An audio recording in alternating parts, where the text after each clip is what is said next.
Hello students, मैं अजीज़ बोहरा आप सभी का अपना वाला यूट्यूब चैनल में स्वागत करता हूं। इस वीडियो से और यूट्यूब से मेरी जो भी अर्निंग होगी या जो अर्निंग हो रही है उसका 10% करीब बच्चों को फ्री एजुकेशन प्रोवाइड करने में किया जाएगा, तो सपोर्ट करते रहिए। तो आज हम 11th class physics chapter number 7 system of particle and rotational motion का टॉपिक पढ़ेंगे, प्रिंसिपल ऑफ मोमेंट्स। इस टॉपिक को मैं बहुत ही अच्छे से बहुत ही ईजी वे में एक्सप्लेन करने वाला हूं, इसलिए इस वीडियो को पूरा देखिएगा। और अगर अभी तक आप लोगों ने हमारे चैनल को सब्सक्राइब नहीं किया है तो चैनल को सब्सक्राइब कर लीजिए, बेल आइकन को भी प्रेस कर दीजिएगा ताकि नए वीडियोस की नोटिफिकेशन आपको समय पर मिलते रहे। तो क्या है आज का हमारा टॉपिक? आज का हमारा टॉपिक है प्रिंसिपल ऑफ मोमेंट्स। क्या है आज का हमारा टॉपिक? Principal of moments. तो सबसे पहले तो हम पढ़ेंगे कि एक आइडेंटिफाई लीवर क्या होता है। क्या पढ़ेंगे हम कि एक आइडेंटिफाई या यूँ कहे एक आइडियल लीवर क्या होता है। एक आइडियल लीवर, तो एक आइडियल लीवर के अगर बारे में हमें बात करनी है तो हम क्या कहेंगे? हम कहेंगे कि अगर हमारे पास एक रॉड है जिसका मास कैसा है? नेग्लिजिबल, बहुत ही लाइट वेट रॉड है। रॉड कैसी है? बहुत ही लाइट वेट, जिसका मास कैसा है? नेग्लिजिबल है। उसको हम अगर किसी पॉइंट पर पाइवोट कर दे, किसी पॉइंट पर फिक्स कर दे, किसी एक पॉइंट को, ये हमारे पास एक रॉड है, इसको मैंने नाम दे दिया ए, इस पॉइंट को नाम दे दिया बी, इसको यहाँ पर ये इसका जो पॉइंट है इसको हमने नाम दे दिया ओ। तो किसी पॉइंट ओ पर अगर इस रॉड को हम पाइवोट कर दे, फिक्स कर दे, तो ये जो है इसी को हम क्या कहेंगे? इसी को कहेंगे हम लीवर। इसी को हम क्या कहेंगे? लीवर। और आइडियल लीवर कब कहेंगे? जब इसका मास क्या हो? नेग्लिजिबल। ठीक है। अब हमने इस पर क्या किया? फोर्स अप्लाई किया। आर्म ए पर फोर्स अप्लाई किया F1, आर्म बी पर फोर्स अप्लाई किया F2। हमने क्या किया? ए बी पॉइंट्स पर फोर्स अप्लाई किया। ए पर फोर्स अप्लाई किया F1, बी पर फोर्स अप्लाई किया F2। ये जो फोर्स F1 है, ये जो हमारी रॉड है, जो लीवर है, उसके परपेंडिकुलर है। जो फोर्स F1 है, देखो ये हमारा लीवर फोर्स F1 उससे कैसा है? परपेंडिकुलर। जो फोर्स F2 है वो भी लीवर से कैसा है? परपेंडिकुलर डायरेक्शन में। तो फोर्स F1 भी लीवर से परपेंडिकुलर है, फोर्स F2 भी लीवर से क्या है? परपेंडिकुलर है। लेकिन जो F1 और F2 है, फोर्स F1 और F2, ये दोनों एक दूसरे के कैसे है? ये दोनों एक दूसरे के पैरेलल है। फोर्स F1 भी इस डायरेक्शन में है, फोर्स F2 भी इस डायरेक्शन में है, तो दोनों की डायरेक्शन सेम है, तो दोनों कैसे है? पैरेलल। दोनों कैसे है? पैरेलल। तो फोर्स F1 और फोर्स F2 एक दूसरे के पैरेलल है, लेकिन ये जो लीवर है, लीवर के कैसे है? परपेंडिकुलर। ये फोर्स लीवर का कैसे है? परपेंडिकुलर। अब इस पॉइंट पर हमने इसको पाइवोट किया है, तो अगर हमने एक फोर्स अप्लाई किया ए पर, दूसरा फोर्स अप्लाई किया बी पर, तो ये जो पाइवोटेड पॉइंट है ये एक रिएक्शन फोर्स अप्लाई करेगा। हमने पढ़ा है ना कि अगर कोई नीचे कोई फोर्स लगेगा तो रिएक्शन फोर्स ऊपर भी लगेगा। तो ये पाइवोटेड पॉइंट क्या करेगा? ऊपर की साइड एक रिएक्शन फोर्स अप्लाई करेगा, नॉर्मल रिएक्शन अपवर्ड डायरेक्शन में। ये दोनों फोर्स अगर डाउनवर्ड डायरेक्शन में है तो अपवर्ड डायरेक्शन में फोर्स लगेगा आर। अब ये जो ओ है इसको हमने क्या कंसिडर किया है? ओरिजिन। तो अगर ओरिजिन से बी की डिस्टेंस हमने कंसिडर कर ली D2, ओरिजिन से बी की डिस्टेंस, F2 फोर्स की ओरिजिन से डिस्टेंस कितनी कंसिडर की? D2। और F1 फोर्स की डिस्टेंस कितनी कंसिडर की? D1। क्या कंसिडर किया हमने कि जहाँ से हमने इसको पाइवोट किया है वहाँ से इस पॉइंट ए की डिस्टेंस कितनी है? D1। और पॉइंट बी की डिस्टेंस कितनी है? D2। इतना क्लियर है। अब अगर हम कहें कि ये जो हमारी लीवर है ये अगर ट्रांसलेशनल इक्विलिब्रियम में है, किस में है? ट्रांसलेशनल इक्विलिब्रियम में। मतलब अगर ये फोर्सेस, इतने सारे फोर्स अप्लाई हो भी रहे इसके ऊपर F1, F2 और R, इसके बाद भी अगर ये ट्रांसलेशनल मोशन नहीं कर रही है, अगर ये ट्रांसलेशनल मोशन नहीं कर रही है तो हम क्या कहेंगे? ये ट्रांसलेशनल इक्विलिब्रियम में है। अब ये ट्रांसलेशनल इक्विलिब्रियम में कब रहेगी? जब जितना फोर्स नीचे लगे उतना ही फोर्स ऊपर लगे। तो जितना फोर्स नीचे लग रहा है उतना ही फोर्स अगर ऊपर लग रहा है तो रॉड ना तो नीचे जाएगी ना तो ऊपर जाएगी। तो 3 फोर्स लग रहे हैं, 2 फोर्स नीचे और 1 फोर्स ऊपर। तो जब नीचे वाले फोर्स ऊपर वाला फोर्स का अगर इन सभी का वेक्टर सम अगर 0 है, अगर ये सभी फोर्स क्या है? 0 है, अगर इस रॉड पर, इस लीवर पर नेट फोर्स अगर 0 है तो हम क्या कहेंगे? हम कहेंगे कि हमारी लीवर किस में है? ट्रांसलेशनल इक्विलिब्रियम में। तो अपवर्ड डायरेक्शन में हम क्या ले लेंगे? अपवर्ड डायरेक्शन में वाई एक्सिस पॉजिटिव होता है और डाउनवर्ड डायरेक्शन में वाई एक्सिस नेगेटिव।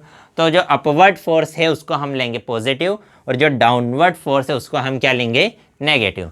तो ट्रांसलेशनल इक्विलिब्रियम के लिए, किसके लिए, ट्रांसलेशनल इक्विलिब्रियम के लिए क्या रहेगा, जो आर है, आर अपवर्ड डायरेक्शन में है, डाउनवर्ड डायरेक्शन में कौन सा फोर्स है, F1, और कौन सा फोर्स है, F2। तो डाउनवर्ड फोर्स को हमने क्या लिया, नेगेटिव लिया, और अपवर्ड फोर्स को हमने क्या लिया, पॉजिटिव। तो R minus F1 minus F2 is equal to कितना रहेगा, 0। नेट फोर्स कितना रहेगा, 0। तभी तो हमारी जो लीवर है वो किस में रहेगा, ट्रांसलेशनल इक्विलिब्रियम में। अब अगर हम कहें कि हमारा लीवर रोटेशनल इक्विलिब्रियम में भी है, किस में है, रोटेशनल इक्विलिब्रियम में। तो देखो, अगर ये हमारा लीवर है, इस पर अगर एक फोर्स इस डायरेक्शन में नीचे लग रहा है, F1 फोर्स नीचे, तो वो F1 फोर्स उसे इस डायरेक्शन में रोटेट करेगा। ये F1 फोर्स क्या कर रहा है, उसे इस डायरेक्शन में रोटेट करने की कोशिश कर रहा है।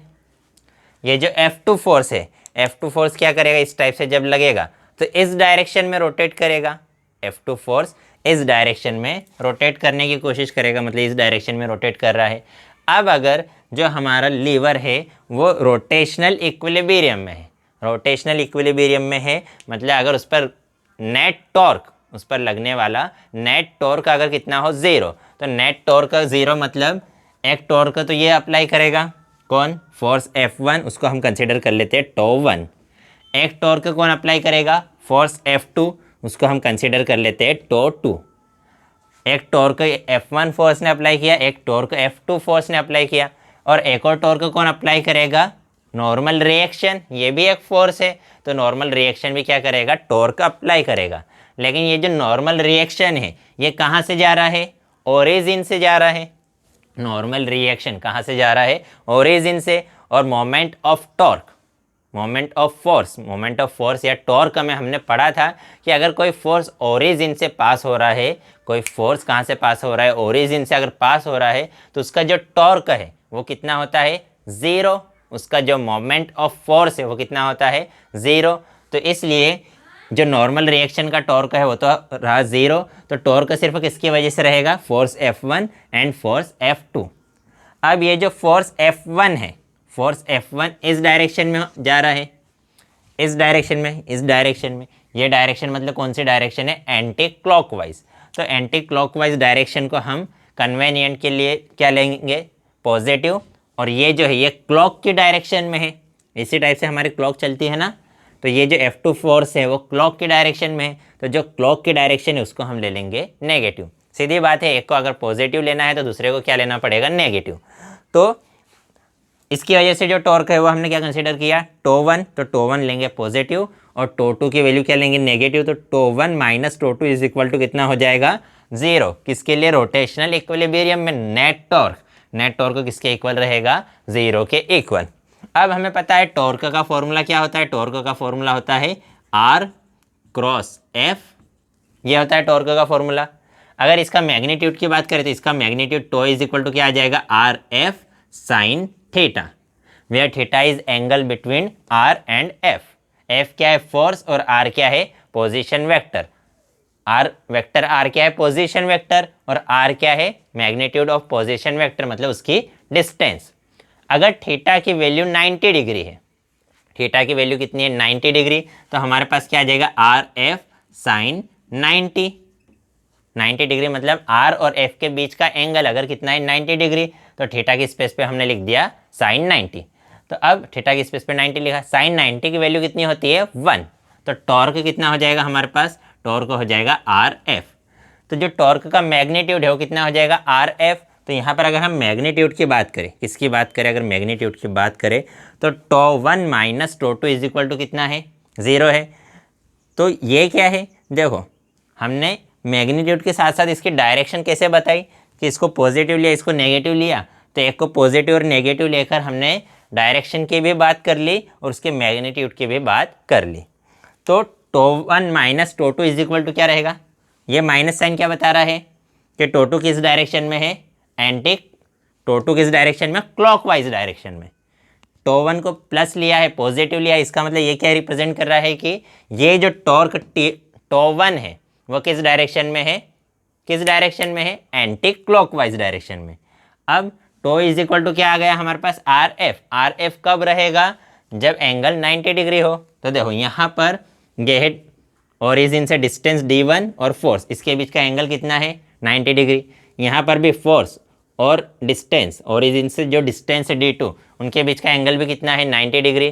तो यहाँ भी 90 डिग्री है, यहाँ भी 90 डिग्री है, तो हम डायरेक्ट आर एफ लिख सकते हैं।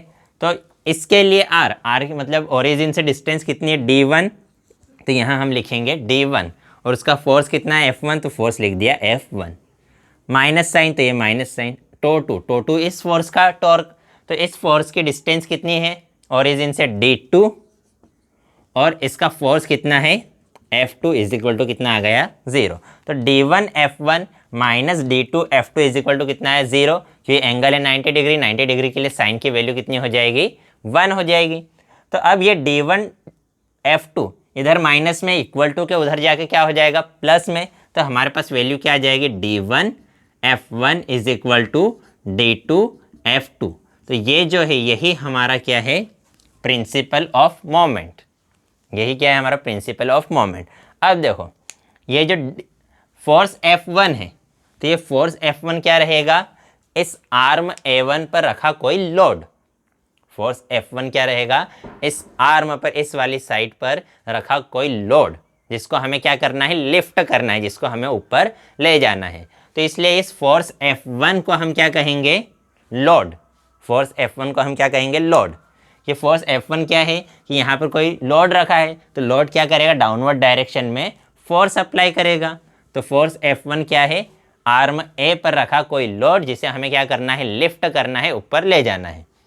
और इस लोड की ये जो आर्म है, इस लोड की ये जो आर्म है, ये जो ओरिजिन से डिस्टेंस है, इसी को हम कहेंगे लोड आर्म। तो ये जो d1 है, d1 क्या है लोड आर्म, F1 क्या है लोड जिसको हमें लिफ्ट करना है, d1 क्या है, d1 क्या है जहाँ पर लोड रखा है उस आर्म को हमने क्या कह दिया लोड आर्म। अब अगर इसे ऊपर उठाना है, अगर इसे ऊपर उठाना है तो यहाँ पर हमें कोई इफेक्ट लगाना पड़ेगा, यहाँ पर हमें क्या लगाना पड़ेगा इफेक्ट लगाना पड़ेगा। तो वो इफेक्ट ही क्या है फोर्स F2।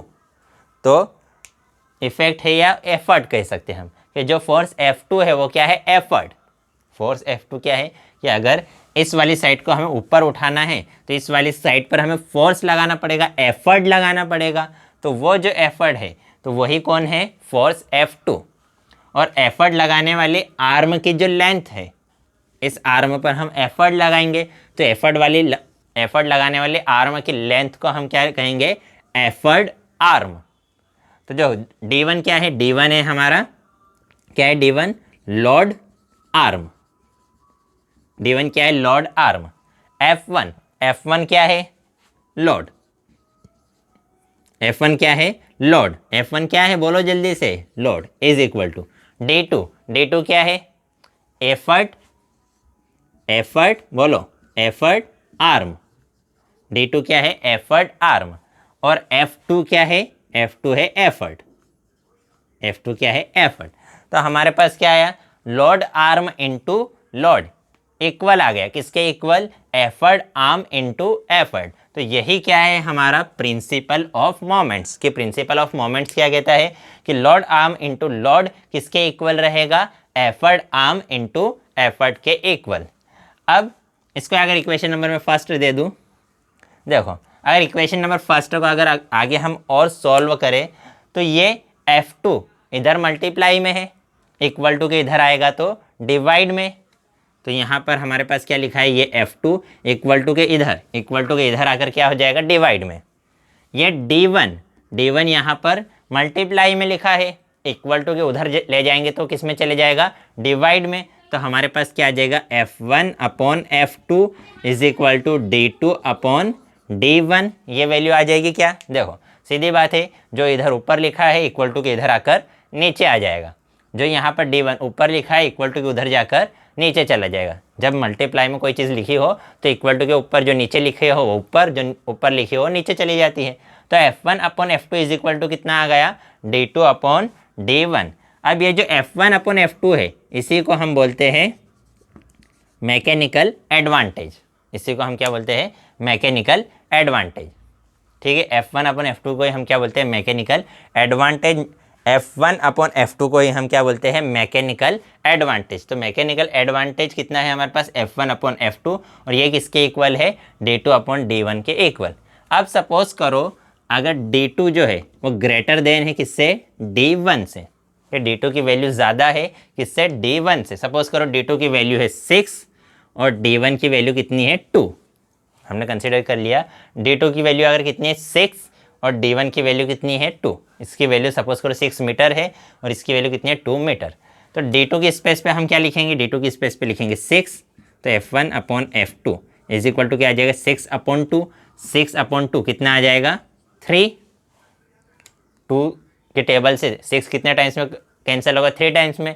तो F1 अपॉन F2 मतलब मैकेनिकल एडवांटेज, मैकेनिकल एडवांटेज की वैल्यू कितनी आ गई, 3 आ गई।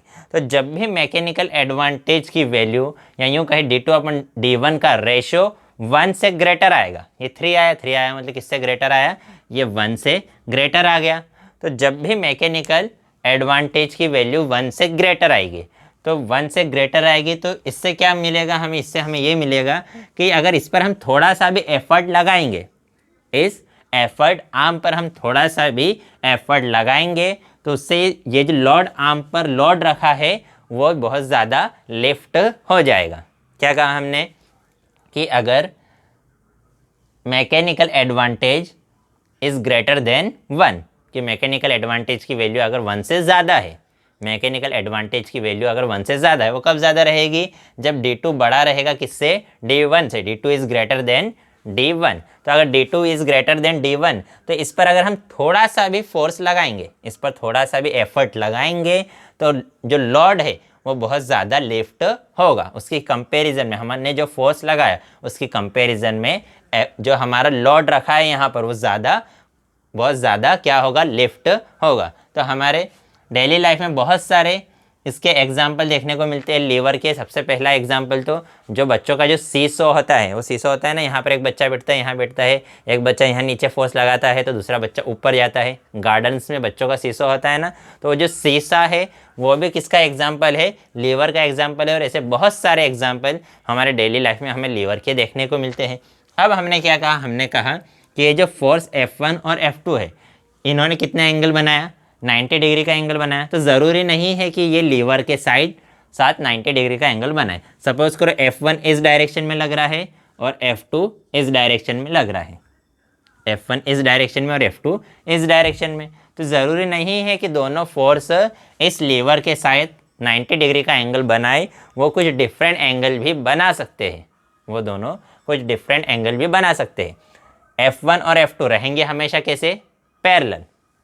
ये F1 और ये F2 दोनों कैसे एक दूसरे से पैरेलल है, दोनों फोर्स एक दूसरे के तो पैरेलल है, लेकिन ज़रूरी नहीं है कि वो इस लीवर के साथ हमेशा क्या रहे, परपेंडिकुलर रहे। ज़रूरी नहीं कि ये एंगल 90 डिग्री हो, ज़रूरी नहीं है कि ये एंगल 90 डिग्री हो, किसी और एंगल पर भी ये फोर्स अप्लाई हो सकते हैं। तो हमने क्या कहा, हमने कहा कि प्रिंसिपल ऑफ मोमेंट्स। तो प्रिंसिपल ऑफ मोमेंट में हमने क्या कहा कि अगर हमारे पास एक लीवर है, उसको हमने क्या किया, एक रोड थी उसको एक पॉइंट पर पाइवोट कर दिया, तो उस सिस्टम को हमने क्या कहा कि वो क्या है, एक लीवर है। इसमें पॉइंट ए पर हमने फोर्स अप्लाई किया F1, पॉइंट बी पर फोर्स अप्लाई किया F2, दोनों एक दूसरे के पैरेलल है और लीवर के परपेंडिकुलर है। तो अगर लीवर ट्रांसलेशनल इक्विलिब्रियम में है तो उस पर लगने वाला नेट फोर्स कितना रहेगा, 0। ऊपर वाले फोर्स को पॉजिटिव लिया, नीचे वाले फोर्स को नेगेटिव। अगर लेवल रोटेशनल इक्विलिब्रियम में है तो उस पर लगने वाला जो टॉर्क है वो भी कितना रहेगा, 0। तो एंटी क्लॉकवाइज टॉर्क को पॉजिटिव लिया, क्लॉकवाइज टॉर्क को नेगेटिव लिया, और एंगल कितना था 90 डिग्री, इसलिए साइन 90 की वैल्यू हो गई 1। अब ये जो वैल्यू है D1 F1 minus D2 F2 is equal to 0, तो ये इधर माइनस में उधर जाकर प्लस हो जाएगा। तो ये वैल्यू आ गई। D1 को हमने क्या कहा, लोड आर्म, F1 को क्या कहा, लोड, D2 को क्या कहा, एफर्ट आर्म, F2 को क्या कहा, एफर्ट। तो ये क्या है कि load arm into load equal होता है किसके, एफर्ट आर्म इंटू एफर्ट। यही क्या है हमारा प्रिंसिपल ऑफ मोमेंट्स। यहाँ से हमने क्या निकाला, हमने निकाला F1 अपॉन F2 का रेशो, वो कितना आया, D2 अपॉन D1। तो ये F1 अपॉन F2 को ही हमने क्या कहा, मैकेनिकल एडवांटेज।